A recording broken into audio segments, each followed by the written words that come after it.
Good morning everyone! Ayan. Magluluto tayo guys ng munggo. Ayan. Mayroon tayong ampalaya. Ang dami. So, hatiin ko lang to guys. Then, kailangan next time na naman. Kung hindi siya masira kasi alam mo naman, dahon lang po. Dito magal. Ayan, maghahaluan natin ng dilis. Ayan, may dilis tayong binabad. Tapos, mayroon tayong alimag na binabad. Then, of course, ayan, nakalaga na yung munggo natin. So, yummy ang dinner natin tonight. Ayan. Yummy dinner. Munggo with dahon ng ampalaya. Dahon natin. Ang lalaki ng dahon guys. Sobra. Alam nyo guys, ito sinasama ko na ito kasi dyan ang sustansya ng gulay. Kaya pag natin itatapon, tapos mayroon pang maliit pa. Sama natin yan, sayang din. Okay.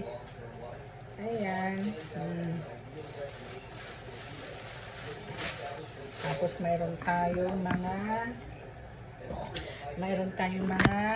binabad na dilis. Ayan, binabad ko na siya guys. Dilis. Then mayroon tayong binabad din na alimag. And siyempre, meron tayong mga kamatis, sibuyas, bawang, at saka lagyan natin ng sili. Then meron tayong pork cubes. Ayan guys. At na-share na masarap yung ating munggo tonight.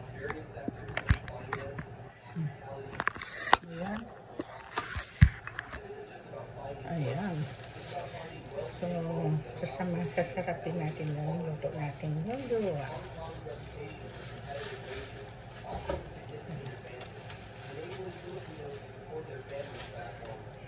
Ayan. Ang munggo natin. Alam niyo guys, gusto ko ang dahon ng ampalaya. Grabe talaga guys. Talagang lagi ako nagugutom pag nagluto ako nito. Ngayon gusto ko kumain.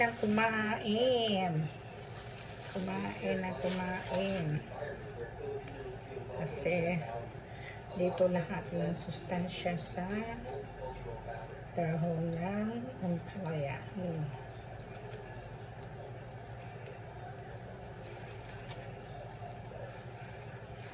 Sabi nga nila itong dahon na tulad nito malalaki, napait daw, napait. Hindi naman. Basta ang pagluto mo, wag lang overcook, i-half-cook mo lang siya. Hindi siya mapait guys pag half-cook lang. Pero pag overcook na ito guys, latong sa lahat ng munggo. Pumakapit yung pait. Kaya pag nagluto kayo, huwag masyadong luto, half-cook lang. Kasi pag overcook talaga naman.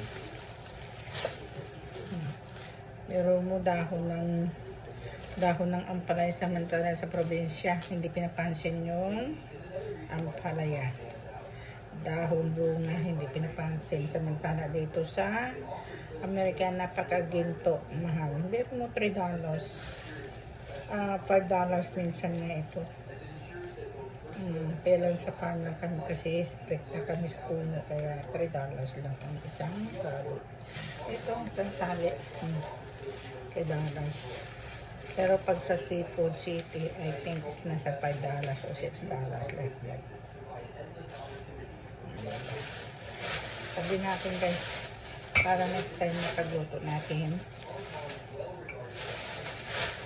meron po tayong lulutuin next time. Kasi mahal, kailangan natin magtipid.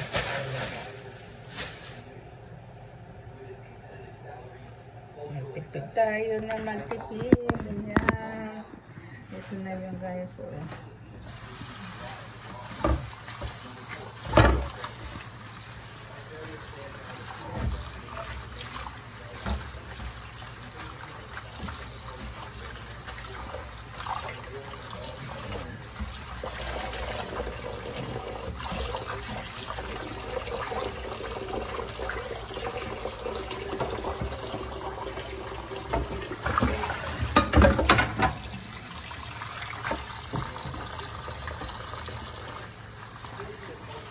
okay, bye. Thank you for watching. God bless you.